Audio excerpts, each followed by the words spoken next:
O de kan ka bɛn bi kunnafoniw lase waati ma bi ye alamisa bɛlɛmɛ nansara san kalo sabanan ye marisi kalo ye bi o tile 18 ye san 2021 bakuruba fɔla bi kunnafoni filɛ nin ntɛnɛndon marisi kalo tile 15 an ka Mali finitigilakaw binna janjugu dɔ kɔnɔna na ka sababuya kɛ jadiwale kɛbaga tigilamɔgɔw kɛra sababu ye ni ka maa 31 ni k'o bɔnɛ u ni na an ka finitigilakaw la ko kɛra cogo min na kunnafoni ɲɛfɔli ko la Kulikoro mara kɔnɔna na ni dugu min bɛ tali kɛ ko Masila dɔgɔjɔlaw kɔni bɔtɔ dɔgɔ la binganiwale tigilamɔgɔw ye bingani ta ka ɲɛsin u ma ni ka dɔgɔjɔlaw ka bololafɛn caman daraki ka taa n'o ko kɛra cogo min na kunnafoni ɲɛfɔli ko la Kucalakaw fɛ yen nɔ dugu min bɛ wele ko Jurabugu dɔgɔtɔrɔlaka dɔw minɛna yen nɔ ka tunu n'u ye hali ni yɔrɔ la ɲɛma dɔ a ko la ko kɛra cogo min na kunnafoni ɲɛfɔli ko la ninnu de bɛna kɛ kunnafoni la kumaba ye ka fara kunnafoni wɛrɛw kan ka lase aw denkɛ n'aw balimakɛ fɛ Sidiki Kulubali Ala k'a ɲɛ k'a d'a ma kunnafoni an b'a daminɛ k'a ladɔnna k'a fɔ ntɛnɛndon marisi kalo tile 15 Mali finitigilakaw binna janjugu dɔ kɔnɔna na Tesi o marabolo kɔnɔna na kunnafoni y'a yira k'a fɔ k'an ka finitigilaka maa 31 k'olu bɔnna n'u ni na ni ka maa 14 ni k'olu jogin ni min kelen filɛ nin kɛra Tesi o min bɛ an songo kɔrɔyan fan fɛ Burkina Faso ani Niger frontière la kunnafoni y'a yira k'a fɔ ko maajugu ninnu ye binganiwale in kɛ ko maajugu ninnu 17 k'olu fure yera nin yɔrɔ kofɔlen na nka kunnafoni y'a yira k'a fɔ k'u bolila n'u ka fure caman ye ni gɛlɛya min talen filɛ nin ye ka ɲɛsin an ka finitigilakaw ma an bɛ dugawu de kɛ Ala ka u kisi ni ɲɔgɔnna wɛrɛ ma fɛn bɛɛ bɛ se ka kɛ basigi ye ka n'an ka jamana kɔnɔna na an ka finitigilakaw ni bɛ se ka kisi cogo min na Ala k'a bila o minɛn kɔnɔna na n'an bɔra yen nɔ Kulikorokaw fɛ yen nɔ Kulikoro marabolo dɔ bɛ yen nɔ ko Masilakaw dɔgɔjɔlaw kɔni bɔtɔ dɔgɔ la gɛlɛya dɔ taara ka ɲɛsin u ma yasa ka perewatigɛ d'a ma an ɲininkali kɛ Musa Sila la a ko kɛra cogo min na an ka Musa Sila lamɛn ne tɔgɔ Musa Sila Wangolo Batugu ne ka bɔ Mafia a bɛ Kulikoro fɛ a Balama sira kan an balimakɛ an ye kunnafoni sɔrɔ tarata sufɛla fɛ ka dugu jɛ araba la ko wulikajɔ kɛba dɔw ye wulikajɔ ta ka ɲɛsin an ka dugu ma k'a ko kɛra gɛlɛyaba ye marifatigi dɔw a ko kɛra cogo di bon a ko kɔni an kɔni famana marifatika ma bon marifatika in tɛ ka ko tigɛ fiyewu an yɛrɛ siranna an bɛɛ donna an ka siso kɔnɔ ka datugu an da la awɔ a kɛra tarata sufɛ ka dugu jɛ araba la a balaba ye Tubakɔrɔ sugu de ye quoi bon u taara tila ka da Tubakɔrɔ sugu tabagaw ɲɛ u ka mɔbiliw lajɔ sogo ɲɛmugu ci kosɛbɛ depuis 20 heures ye muguci daminɛ fo ka taa se 22 heures ma muguci ma jɔ anw yɛrɛ kun ye gendarme wele bon gendarme mɛnna u mana 20 heures kun ye muguci daminɛ gendarme bɛna fɔ 23 heures 23 o y'a sɔrɔ mɔgɔ ninnu kɔni tiɲɛna u ye wari bɔ mɔgɔ caman kun parce que u ye mɔbiliw lajɔ ka wari bɔ mɔgɔ caman kun sugujɔla ninnu u ye wari bɔ kun kosɛbɛ mais alhamdulillah mɔgɔ kɔni ma to a la mɔgɔ ma bana o kɔni wari bɔ mais kɔni mɛnna muguci la u mɛnna muguci la kosɛbɛ bon gendarme ninnu yɛrɛ banna yɛrɛ fo maa ninnu talen kɔfɛ waati min na gendarme sɔrɔla ka na mɔbili 2 sɔrɔla ka na garde mɔbili 1 ni gendarmerie mɔbili 1 olu nana turu cɛ ye bon o kɔni ne kɔni ma se ka sɔrɔ mɔgɔ ninnu kɔni taara u ye nin wulikajɔ ta ka ɲɛsin sugudenw de ma walima u kun bɛ mun de kɔ bon wulikajɔ kɔni ne taara ka ɲɛsin sugudenw de ma parce que n'u ma sɔrɔ yɔrɔ tɛ se ka fɛn fɔ o la mais métrage de tun b'u bolo métrage n'u ko gada n'u i b'a fɔ k'u bɛ ka tigɛ du kɔnɔ de an kɔni jamana banna dɛ tellement que mɔgɔw de dumuni kɔnɔ mɔgɔ m'u lamɛn bilen yɛrɛ faama ninnu mɔgɔ m'u lamɛn bilen yɛrɛ bɛɛ dusu kasilen don ka nin kɛ k'a ban heure 3 n ka tuma na 20 heures e ka jateminɛ 20 heures 21 heures 22 heures fo 23 heures 23 an ni Kulikoro cɛ même pas a boli jalen bɛ 20 minutes mɔbili o ye mɛnɛba bɛɛ koyi bon da siya fɔlɔ de salon fana ka deli ka nin kɛ dɔ yɛrɛ bɛ musaka de bɛ n ka tɛgɛ 2 millions bɔ comme dugu de bɛ Balama kɔfɛ ko Tubakɔrɔ sugu bagandira min ka bagan sɛri tuma bɛɛ bɛ nin kɛ olu de la tuma bɛɛ ya bon ye kare min yɛrɛ suyɛrɛ u folila kare bɛɛ u ye bɛn dɔ kɛ ka sira jɔ ka sira tigɛ ka laban ka tila ka dɔ ka mɔbili minɛ ka tɔn n'a ye ka to k'u ka mɔbili jɔ ya bamananw tɛ k'u ka mɔbili to yen mɔbili dɔ kun bolo ka jɔ dɔ ka mɔbili minɛ la ka tɔn n'a u bɛ dafalan jamanaw na tuguni ka tila k'u kun da dugu kɔnɔna ka Kulikoro ka tuguni jamana in kɔni n terikɛ an bɛ min fɛ dɔrɔn an bɛ dugawu kɛ ɲɔgɔn dɔrɔn a banna sinon maa minnu kɔni ka u sera ma ka ban u sera Bamakɔ ka ban. a ka jateminɛw la yalima u ye nafolo kasa min bɔ sugudenw kunna a bɛ se joli ɲɔgɔnna ma. a ka ca mɔgɔ dusu kasilen segu ɲininka mais dɔw bɛ olu ka 1 million bɔra dɔw yɛrɛ bɛ 1 million ta yɛrɛ bɔra a ka ca dan tɛ wari min yɛrɛ la mɔgɔ ta hakɛ yɛrɛ dɔw yɛrɛ olu ka bolofɛn dɔ y'a bɛɛ minɛ la bon ye dɔw fana bugɔ ne ma fa juye kosɛbɛ. u ka ɲɛfɔliw la a ɲɛ kɔrɔ maa minnu ye nin kɛ u tɛ bolifɛn sugu jumɛn na ani u kun bɛ se maa hakɛ joli ɲɔgɔnna ma. bon maa minnu ye nin kɛ kɔni kun bɛ se maa 4 maa 5 ma man kila ka moli ta tuni kila go nyese kulugolo nya fama tuni bando ni kulugolo te klotan woro klotan wolo la tete moga bal masala jangale reka ame bal masala reka ko ni kira bobugure mbondare lay mbondo be wafuma ko bobu bla ko ngrende ne tibɛ tali kɛ Musa Silala ka bɔ Masilakaw fɛ yen nɔ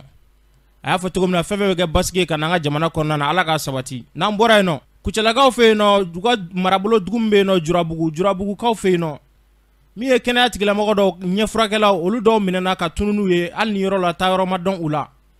an ɲininkali ta ka ɲɛsin Cɛmɔgɔ Jara ma Bugunikaw fɛ yen nɔ an ka Cɛmɔgɔ lamɛn. Ne tɔgɔ ye Cɛmɔgɔ Jara ka bɔ Buguni. Cɛmɔgɔ Jara an ye kunnafoni sɔrɔ ko marifatigi dɔ ye wulikajɔ ta ka ɲɛsin a ka yɔrɔ ma ko fɔ mɔgɔ dɔw minɛna ko la yalima ko kɛra cogo di? Marifatigiw ye minɛli min kɛ a ma kɛ an ka yɔrɔ la mais u ye mɔgɔ min minɛ ne ka dɔnbagaw de b'a la. N bɛ se k'a fɔ ko n kɔrɔkɛ de b'a la ani ne yɛrɛ ka ɲɛfurakɛla n kɔrɔkɛ ni ɲɛfurakɛla a bɛɛ ye mɔgɔ kelen ye n'o tɔgɔ ye ko Sinɛmori Konate a bɛ fɔ a ma Buguni dɔgɔtɔrɔso la ko Konate. Ko in yɛrɛ kɛra commune min kɔnɔna na a commune in bɛ Kucala de fɛ Kucala mara de fɛ ani Kucala mara ye kilo 80 ye a bɛ fɔ a commune ma ko Jurabugu Kafo mais chef lieu de commune o ye Cɛrɛ ye mɔgɔ ninnu bɛ mission nationale de la état ka mission ɲɛfurakɛlaw de don u taara Jurabugu commune in kɔnɔna na pour que ka se ka mɔgɔw ɲɛfurakɛ ne Konate min yɛrɛ fɔ u bɔra Buguni ale 2 mission in daminɛna tɛnɛndon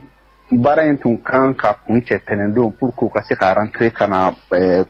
Kucala fan fɛ donc u y'u to mairie de kɔnɔ u tun bɛ restitution na mairie kɔnɔ marifatigi 8 de nana maire ka fɔli la maire ni o ye Dramane Traoré ye commune yɛrɛ maire cɛra maire n'o o ye Dramane Traoré ale yɛrɛ ka fɔli la marifatigi 8 de nana ka na yɔrɔ in lakoli mairie lakoli k'u to ɲɔgɔn ye la u nana mairie lakoli k'u to ɲɔgɔn ye la mɔgɔ kelen b'a la o tun bɛ téléphone ci la a tilala téléphone ci la waati min a wulila ka mɔgɔ tɔw wele u donna mairie kɔnɔ muso minnu tun bɛ mairie kɔnɔ u y'olu gɛn ka bɔ Konate ni a jɛɲɔgɔn ninnu ka bɛn mɔgɔ 6 ma Konate b'a fɛ mɔgɔ 6 ye u ye olu minɛ a kɛra tɛnɛndon ka 7h ka taa 8h fanfɛla la a kɛra o la donc an bɛ waati min fɔ bi an ma kunnafoni sɔrɔ u la an ma foyi sɔrɔ donc an jɔrɔlen don o de la. Marifatigi ninnu yɛrɛ maa sugu jumɛnw de don? Marifatigi ninnu ka fɔli la ko marifatigi ninnu t'a la ka bamanankan fɔ u tɛ bamanankan fɔ la bon ko a bɛ komi yan mɔgɔw yɛrɛ fɛ u ka fɔli la mais k'u bɛ yɔrɔ in kɔni na a mɛnna dɔɔnin parce que kabini juin kalo la ko maire y'a ɲɛfɔ n ye cogo min kabini juin kalo la olu ye marifatigi ninnu kɔlɔsi u ka mara kɔnɔna na a wulila ka se sous-préfet ma k'a fɔ sous-préfet ye sous-préfet ni ale wulila u sera préfet ma préfet yɛrɛ fɛnɛ ko k'u ka sɛbɛnni kɛ u ye a kɛ gafe ye k'a di préfet ma préfet ko k'ale fɛnɛ y'a lase gouverneur ma donc pour que k'a fɔ aw ye sisan ko tɛ mɔgɔ ninnu bɛ jamana in kan ye maire ka fɔli la k'u tɛ siran yɛrɛ hali minɛli in kɔfɛ u nana ka na don dugu kɔnɔ mɔgɔ 2 wɛrɛ tilala ka segin ka na minɛli in kɔfɛ ka na dugu kɔnɔ walasa ka na munumunu dugu kɔnɔ ka tila ka segin donc anw kɔni bɛ Buguni yan bi an bɛɛ jɔrɔlen don parce que an jɛɲɔgɔn de minɛna an kɔrɔkɛ de minɛna an ka dɔgɔtɔrɔso CSRF ɲɛfurakɛla ni o ye Sinɛmori Konate ye o de minɛna donc an bɛ maliyɛnw de deli ni mɔgɔ min ye kunnafoni sɔrɔ ka autoritéw deli ka wuli k'u jɔ walasa nin min kɛlen filɛ nin ye Konate a bɛ yan bi a muso 2 n'a a ka baramɔgɔ bɛɛ jɔrɔlen don hali bi n bɔra muso dɔw fɛ yen ka taa lajɛ u ma kunnafoni foyi sɔrɔ donc an dun tun y'a mɛn kunnafoni sɛbɛn dɔw kan k'a fɔ ko u bilara donc ne b'a fɔ bi k'a sɛbɛntiya k'a fɔ ko Konate a ma bila Sinɛmori Konate a ma bila bi a ma bila sini kabini a minɛna fɔ bi a ma kunnafoni jɔnjɔn sɔrɔ u ye mɔgɔ 6 de minɛ a bɛɛ dɔgɔtɔrɔ. N'i ye Buguni yɛrɛ ta k'a lajɛ kɛrɛnkɛrɛnnenya fɔ ka se Kucala ma ni ɲɔgɔnna ka kɛ e yɛrɛ bolo mun de bɛ ka nin kɛ?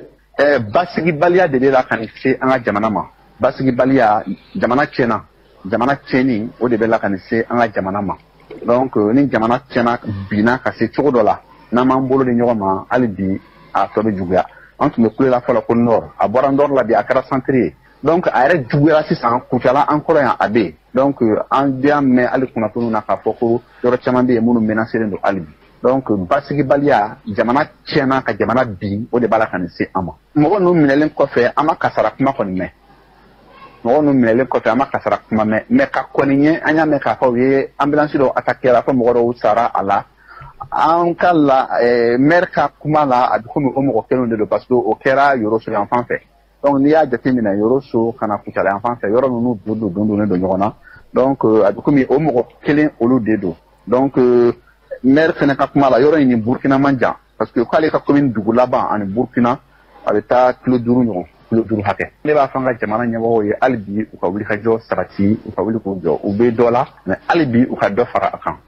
a kan parce que ni an tora nin na tan cogo la u bɛ ka mɔgɔw minɛ Kucala n'an tora tan u bɛ na mɔgɔw minɛ fɔ Bamako donc ala k'an kisi o ma jamana hali bi ala ka jamana bɔ mɔgɔ minnu minɛlen filɛ nin ye an bɛ ala de deli ala kana n'u ɲuman ye. Ni tun bɛ tali kɛ cɛmɔgɔ Jarala Bugunikaw fɛ yen nɔ a y'a fɔ cogo min na ala ka u bila ala ka nanu ɲuman u ka denbaya la ka n'u ɲuman sɔrɔ yen nɔ n'an bɔra yen nɔ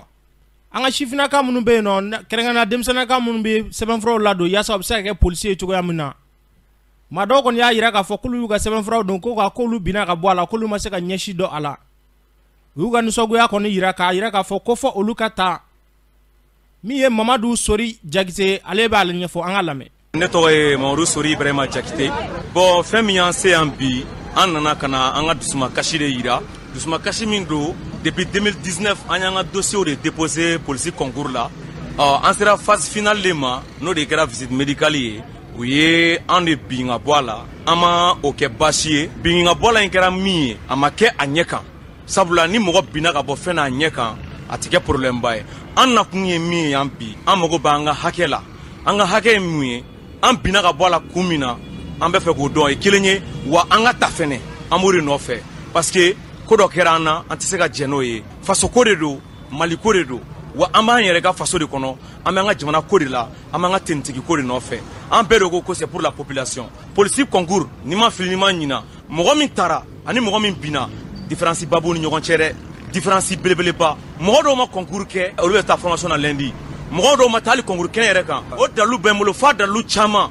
a dalilu caman a papier bɛ filɛ n bolo nin ye depuis 2019 an ye concours déposé wagati min na fo sisan an sera nin phase min ma an binnen kɛra ka bɔ nin min na an bɛɛ yan o de mankan na sinon an tɛ concours tɛmɛnen ninnu mankan na concours min daminɛna 2019 fo kana bila ni 2021 le 3 mars in na police nationale a bɛɛ de ko don an filɛ o de la nin ye tantôt an mɔgɔ min bɛ nin condition na ni n ko n b'a da n bɛna nkalon de tigɛ mais n yɛrɛ ka hakilina la kɔni an bɛ taa 2000 ou bien 1900 ɲɔgɔnna la welewele min bɛ ne ni n ka mɔgɔw bolo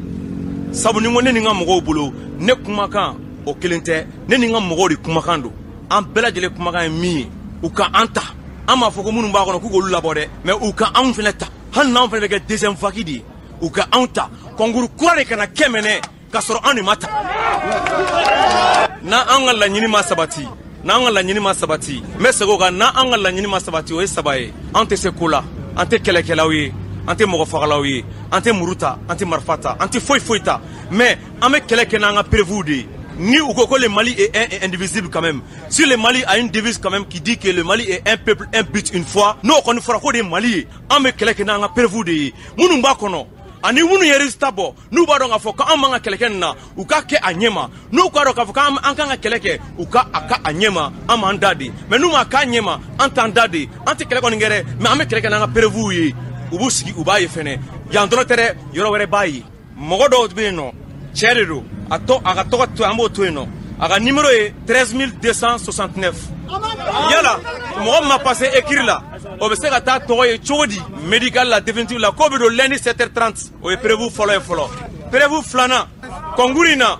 u y'a préciser k'a fɔ an bɛɛ lajɛlen mɔgɔ kelen numéro kelen bon numéro kelen bɛ yen mɔgɔ fila o de tɔgɔ b'a sanfɛ numéro kelen ye jumɛn ye le numéro 3113 ni min b'a faamu 31013 au numéro be cɛ dɔ bolo Tarawele laka de don o numéro filɛ 31013 a filɛ lisi kan yan maintenant an nana ye tuguni o numéro kelen 31013 o bɛ an balimamuso dɔ bolo o fana ye Tarawele de ye concours la olu yɛrɛ de y'a fɔ n'an bɛ don visite la o an bɛ don fɛn fɛn la u bɛ appel de kɛ i t'i tɔgɔ yɛrɛ wele fɔlɔ n'u y'i tɔgɔ numéro fɔ i bɛ tɔgɔ fɔ ko président i bɛ carte yira i bɛ nina yira fɛnɛ ka don mais numéro kelen mɔgɔ fila o ye prévu fila i b'a da o ma fɔlɔ. Ni tun bɛ tali kɛ Mamadu Sori Ibrahima Jakite la a y'a fɔ cogo min na fɛn fɛn bɛ kɛ basigi ye ka na an ka jamana kɔnɔna na ala k'o sabati n'an bɔra yen nɔ Jalakɔrɔbugukaw fɛ yen nɔ min ye binkani wale tigilamɔgɔ ye o kɔni ye gɛlɛya ta ka ɲɛsin olu ka mairie ma ni ko mairie kɔnɔna sɛbɛnfura caman daraki ni ka taa ni olu ye fo ka se nafolo dɔw ma a cakɛ ɲɔgɔn Abubakar Kamara Soninge ale ye ɲininkali kɛ maire la an ka lamɛn. Ne tɔgɔ Salimata Tesuge, maire délégué Jalakɔrɔbugu. Madame le maire an y'a mɛn k'a fɔ ko binkani wale tigilamɔgɔ zon binna a ka mairie kan tarata ye k'a dugu jɛ araba la a ko kɛra cogo di. Ne yɛrɛ bɛ se ka mun fɔ nin ko in na 7h30 waati ne ka yɔrɔ jɔsila de ye ne wele ko ale nana sɔrɔ yɔrɔ dakarilen don k'u ka minɛnw bɛ yɛrɛkɛ donc ne yɛrɛ bolibaatɔ nana ka n'a sɔrɔ a y'a fɔ cogo min na a kɛra ten n'a sɔrɔ n ka kɛsu daw karilen don ani gogoro minnu bɛ da la olu bɛɛ karilen don ka n ka papiyew bɛ yɛrɛkɛ ani n ka kɛsu yɛrɛ wari bila kɛsu yɛrɛ ka u y'u bɛɛ labɔ k'u taa n'u papiyew bɛɛ wari u kɔni taara ni n ka wari dɛ mɛ a musaka kɔni ka ca dɔɔni mɛ k'a fɔ ko nin da kelen don sinon tɛ se k'o yɛrɛ bolo a bɛ taa joli la a taa 110 ou bien 118 ɲɔgɔn na a t'o la papiye ma fɛn ninnu kabini 2016 ninnu ni 2015 ninnu ni 2013 ninnu registre u y'olu fana ta mɛ an kɔni ma kibaruya sɔrɔ olu la an nalen n ye n ka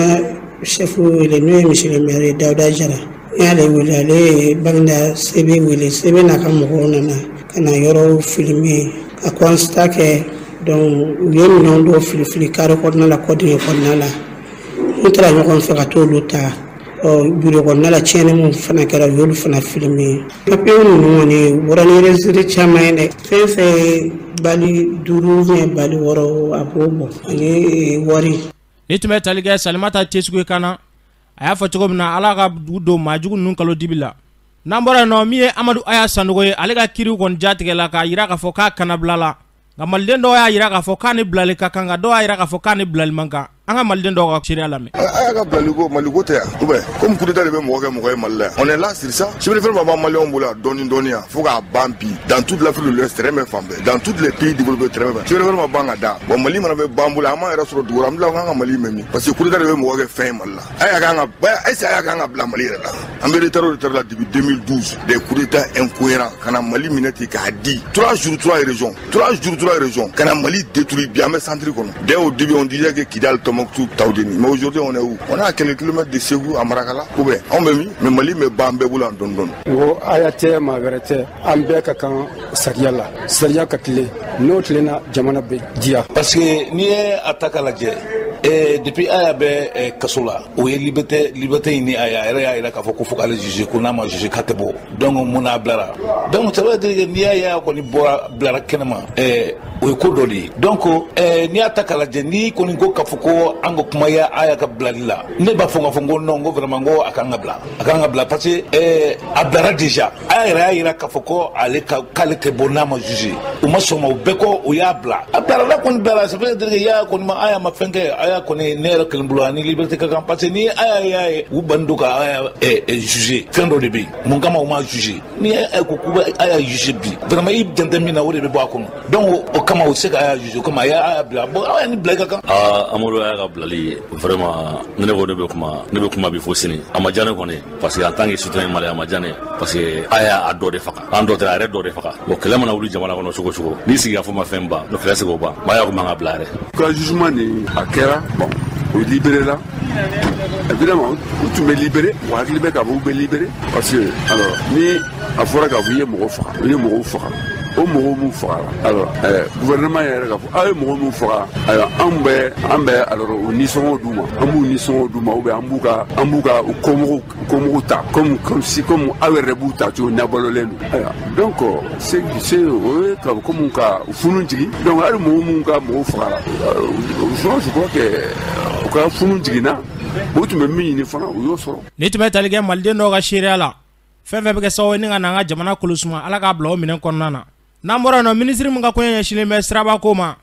a ye taama dɔ ta ka bɔ Bamakɔ ka taa Kayi sira kan a ye ɲɛfɔli dɔw kɛ gɛlɛya min bɛ mobili bolibagaw ni jamana ɲɛmaaw ni ɲɔgɔn cɛ péage saraliko la Makanfili Dabo a y'a jira k'a fɔ ko péage kɔni k'a ni sarali ka kan an ka lamɛn. péage ko min filɛ nin ye ko kura tɛ dɛ ko kura tɛ a b'an ka gafe la ni dɔw wulila bi k'a fɔ bon donc péage ko tɛ o tɛ solution ye an b'a fɛ ka nin kɛ tan an b'a fɛ bon olu bɛ retard la u ka analyse la u bɛ retard kojugu parce que u ma faamuya balen don. N'u kun y'a faamu u t'o kuma fɔ parce que fɛn bɛ kan ka kɛ bi a bɛ autorité wɛrɛ tɛ texte la péage ni redevance n'i ye jamana bɛɛ lajɛ bi reçu wɛrɛ tɛ les fonds d'entretien routier reçu wɛrɛ tɛ yen reçu 3 de don yɔrɔ t'o la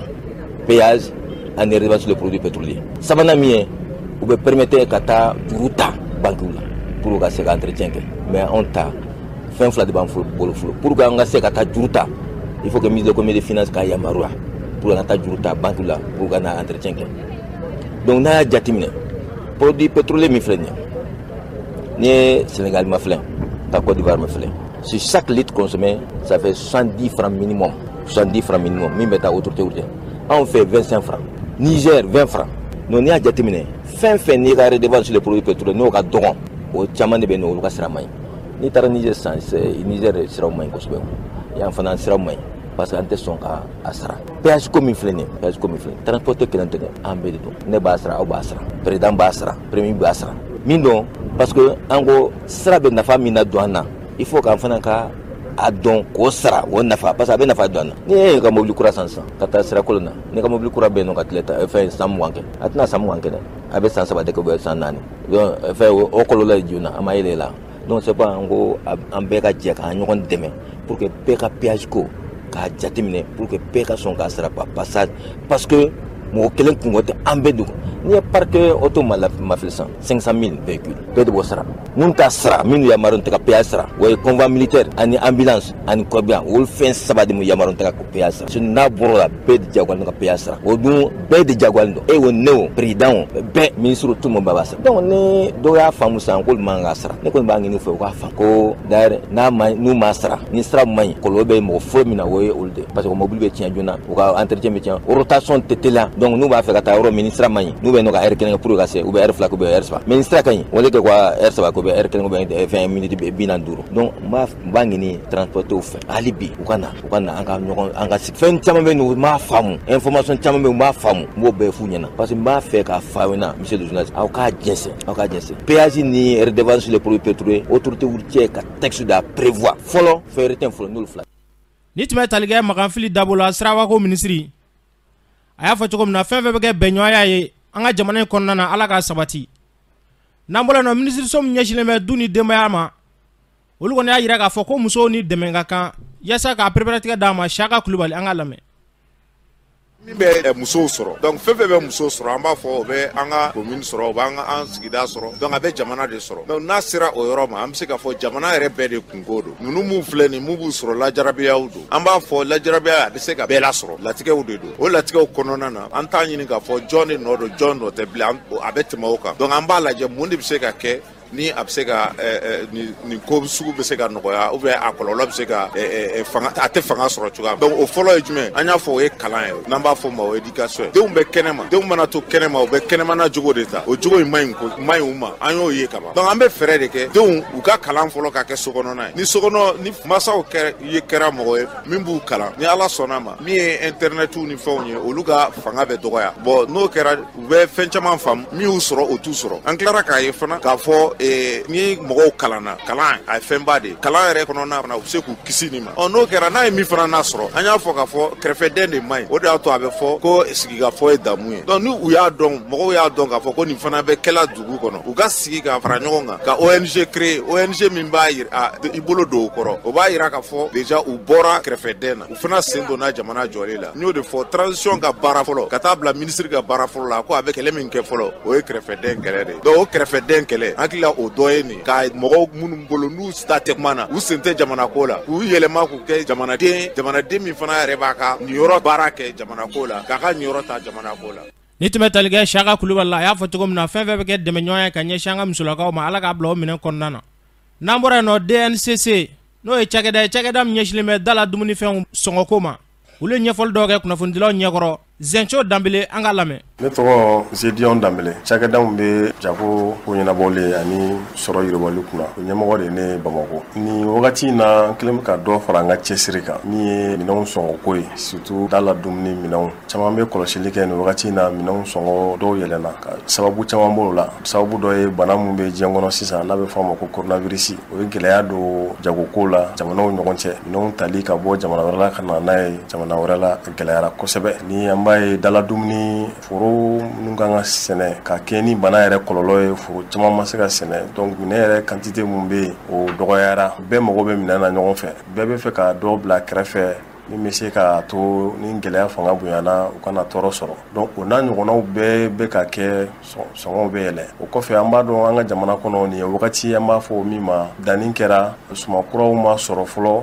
kɔrɔlenw minnu bɛ yen olu bɛ ɲini ka ban an bɛ ɲini ka don o wagati la tant que sumankuraw ma sɔrɔ kɔrɔlen minnu bɛ yen dadigi kɛra olu la o wagati fana bɛ kɛ wagati gɛlɛn an bolo dɔɔni ani an bɛna don sunkalo la an b'a dɔn k'a fɔ o fana wagati ɲɛbila o fana ka gɛlɛn an ka jamana kɔnɔ kuma caman donc ninnu bɛɛ b'a kɛ minɛnw sɔngɔw bɛ se ka yɛlɛ bon minɛnw sɔngɔ yɛlɛli la i b'a sɔrɔ commerçant dɔw olu ta u y'a sɔrɔ gɛlɛya la u bɛ a feere gɛlɛya la olu bɛ yen i b'a ye yɔrɔ caman fana la dɔw b'a sɔrɔ nɔgɔya la nka u b'a ɲini ka feere gɛlɛya la ka gɛlɛya yɛrɛ lana o kɔni an tɛ se ka jɛn n'o ye o hukumu kɔnɔna la an kɛlen bɛ ka équipe 4 ɲɔgɔnna wuli Bamakɔ an b'a fɔ o ma ko brigade de contrôle o brigade de contrôle ninnu bɛ don o don u bɛ bɔ u bɛ yala yala feerekɛyɔrɔw la dumuni minɛnw malo b'a la tulu b'a la nɔnɔ b'a la farni b'a la macaroni b'a la sukaro b'a la fɛn caman caman dala dumuni adamadenya yɛrɛ tɛ taa fɛn minnu kɔ u bɛ u sɔngɔw sɛgɛsɛgɛ ani papier mun b'u bolo u ka feere yɛrɛ hukumu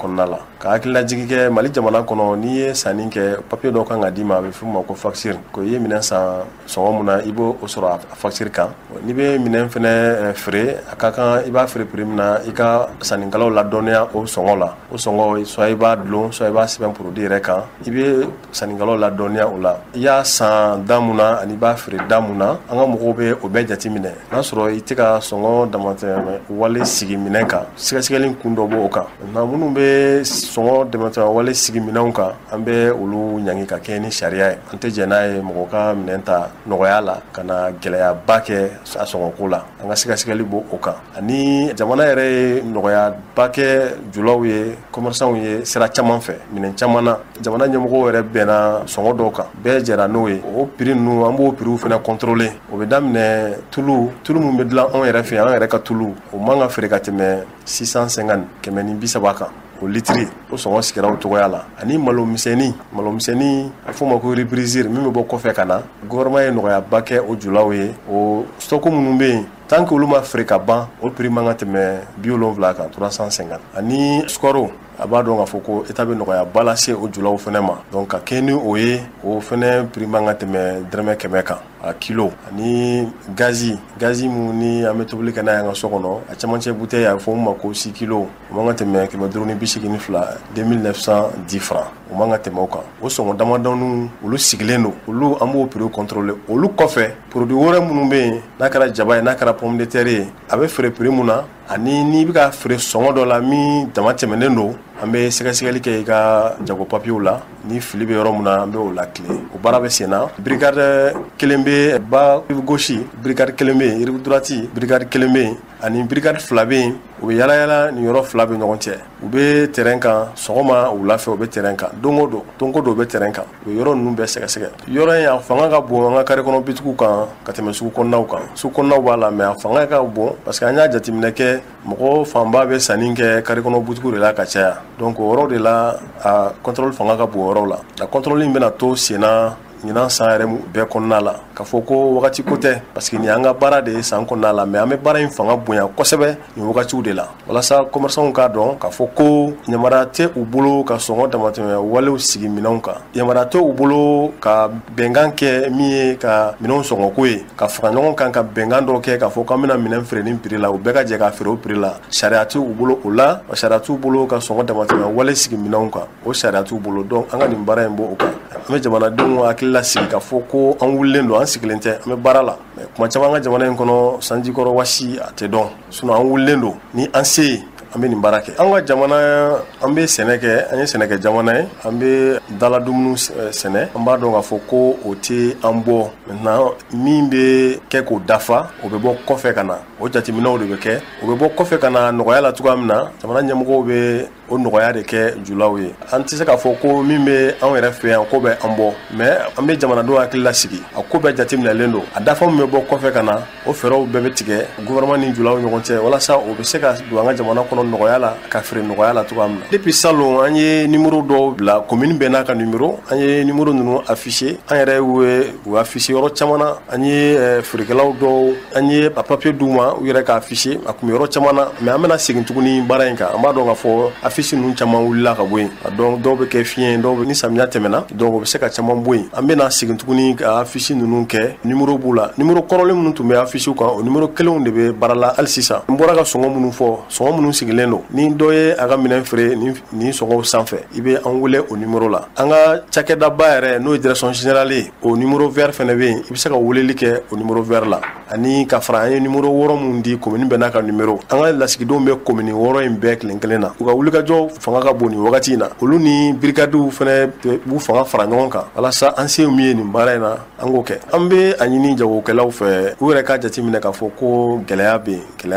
gɛlɛya bɛ olu yɛrɛ kan fɔlɔ min ye minɛn yɛrɛ sɔrɔli ko ye gɛlɛya b'u kan an b'a dɔn ko gɛlɛya b'u kan mais o bɛɛ n'a ta dan de bɛ ko bɛɛ la sariya ye ko bɛɛ jateminɛ ka ko bɛɛ sigi a sigicogoya la i ye minɛn sɔrɔ i kana sɔngɔ damatɛmɛ wale sigi a kan an kana ɲini ka gɛlɛya fara gɛlɛya kan nin tɛ wagati ye an ka gɛlɛya ta ka ɲɛsin ɲɔgɔn ma u k'an faamuya an bɛ baara mun na nin an bɛ k'a kɛ olu yɛrɛ ka lafiya jamanadenw ka lafiya de kama an bɛ ka fanga fara ɲɔgɔn kan an hakilinaw fara ɲɔgɔn kan a bɛ ɲɛ wagati min na an k'a kɛ ten sɔngɔ minnu fɔra walasa ka nɔgɔya lase jamanadenw ma u ka o sɔngɔ ninnu u ka u bato u ka o sɔngɔ ninnu bɔ a sira fɛ ani an b'a ɲini jamanadenw fɛ u k'u ka jateminɛ kɛ n'u bɛ sanni kɛ sɔngɔ minnu ni gouvernement ni jagokɛlaw bɛnna a la ka o sɔngɔ ninnu sigi ni u bɛna sanni kɛ u ka jateminɛ ni mun tɛmɛna o sɔngɔ kan u k'an ladɔnniya o yɔrɔ bɛɛ an ka équipe bɛ passer ka o ko lakile a tɛ se ka faamuya ko jamana ɲɛmɔgɔw bɛ nɔgɔya kɛ julaw ye walasa jamanadenw ka fɛn sɔrɔ nɔgɔya la o sɔngɔ ka ca gɛlɛya an tɛna se ka jɛ n'o ye an bɛ o ɲini bɛɛ fɛ bɛɛ ka faamuyali sɔrɔ an ka nin baara in na an yɛrɛ bɛ dɔ fara an ka cɛsiri kan effectif min b'an bolo an tɛ se ka se yɔrɔ bɛɛ la ɲɔgɔn fɛ donc jamanadenw yɛrɛ ka an dɛmɛ an ka nin baara in kɔnɔ u yɛrɛ ka information di an ma n'u bɔra a kalama k'a fɔ ko minɛn sɔngɔw tɛ ka labato ou bien u bɛ ka sɔngɔ damatɛmɛ walew sigi minɛnw kan yɔrɔ dɔ la o fɛnɛ kɔfɛ o ye sɔngɔko taw ye an bɛ dala dumuni fɛn minnu bɛ yen ani mɔgɔ ɲɛ fɛn minnu bɛ yen ni u man ka feere ou bien n'u ma yamaruya ka feere ka olu ta ka b'u ka feerekɛyɔrɔw la u k'an ladɔnniya an ka taa u nɔfɛ an bɛ olu fɛnɛ ta ka bɔ yen parce que an ka baara in ye jamanadenw ka minɛn sɔrɔ sɔngɔ nɔgɔya la minɛn ɲuman min tɛ kɔlɔlɔ lase u ma parce que dala dumuni sɔngɔko dɔrɔn tɛ a qualité a ka kɛ fɛn ɲuman ye min ka ɲi min tɛ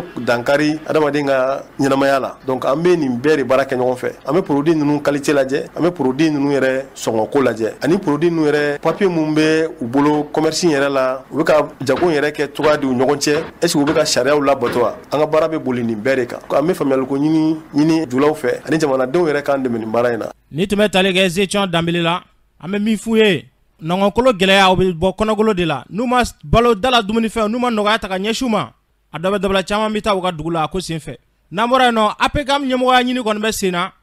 Sanusi Buya Sila ale ye cɛbɔ ye an ka lamɛn ne y'a ye chaque fois k'an bɛ laɲini minnu fɔ sɛnɛkɛlaw mana jɛ ka bɛn min ma ko k'o ɲini faamaw fɛ pour que an ka taaɲɛ ka kɛ caman b'a dévier n'u kun ye ne bila ci min na n bɛ ci in lase mais ci ni ne kumana an tun bɛ kuma baganmaralaw tɔgɔ la o tɛmɛnen kɔfɛ minnu bɛ kuma kɔfɛ minnu kan ka ko clôturer n'olu ye kun y'a ɲɛmɔgɔba ye a kɛnɛ yɛrɛ dɔ delila ka kɛ kangaba ko bɛɛ ka kuma ɲɛna fo Buya Sila ala dun b'a dɔn n taara jama in ci min na wa ci min kun ye tiɲɛ a san kɔrɔkolo gɛlɛyara kosɛbɛ an taara o de ci fɔ donc o laɲini kɔnɔna la n y'a fɔ mɔgɔw ɲɛna n ko Zeyina ni ala kɔni y'an garisɛgɛ ni n seginna ka Bamako ɲɛmɔgɔya sɔrɔ n yɛrɛ bɛ n kun da APCAM ɲɛmɔgɔya kan parce que wagati sera sa sɛnɛkɛla baganmarala mɔnikɛla yiriforotigiw ka haju yɛrɛ ka fɔ mɔgɔ kana ɲɛmɔgɔya la min y'a baara kɛbaga ye min bɛ se ka ko tiɲɛ fɔ bonya ni karama kɔnɔ min bɛ se ka a ɲɛɲini fana an bɛɛ ka taa ɲɛ sɛnɛ côté dɔ kana taa ka côté dɔ to jamana côté dɔ fana kana taa ka côté dɔ to donc an bɛ k'an ka ɲɛmɔgɔya ɲinini bila o de hukumu kɔnɔ bi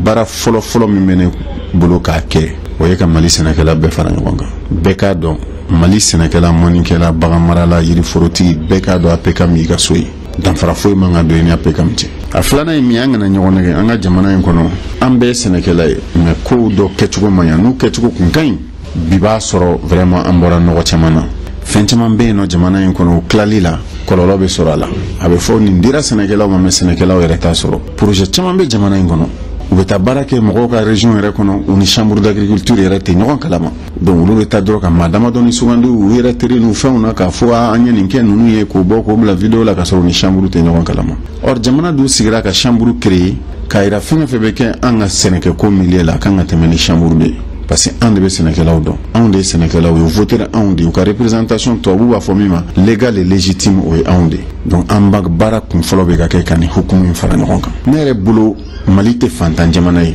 Mali ma surunya ka kɛ fantan jamana ye mais maliyɛnw yɛrɛ tɛ Mali dɔn Mali on t'a dɔn ko Mali région bɛ yen Menaka ko jɛgɛ bɛ bɔ yen mɔgɔ bɛ bɔ Niger ni Nigeria kana jɛgɛ minɛ Menaka ka taa feere u fɛ n'i y'o fɔ maliyɛn fɛn o fɛn an b'a fɔ ko cɛncɛn dɔrɔn de bɛ kɔrɔn fɛ. Il est temps qu'an ka jamana in dɔn yɛrɛ jamana in possibilité min o ka dɔn wa possibilité bɛɛ ka exploiter tubabu b'a fɔ min fana ma ko a bɔ avantage comparatif sigida la sous région kɔnɔ farafinna ani diɲɛ kɔnɔ an bɛ se ka fɛn jumɛn de développer n'an ɲɔgɔn t'o la ala ye fɛn jumɛn d'a ma n'a t'an sigida jamanaw bolo an k'o fana baara parce que an bɛ ka don hukumu dɔ kɔnɔ u b'a fɔ o ma ko zone de libre échange continentale n'o daminɛna an bɛ taa ni mun ye o marché kan ne bolo PECAM kan ka réfléchir ninnu de la musow bɛ ka tomati sɛnɛ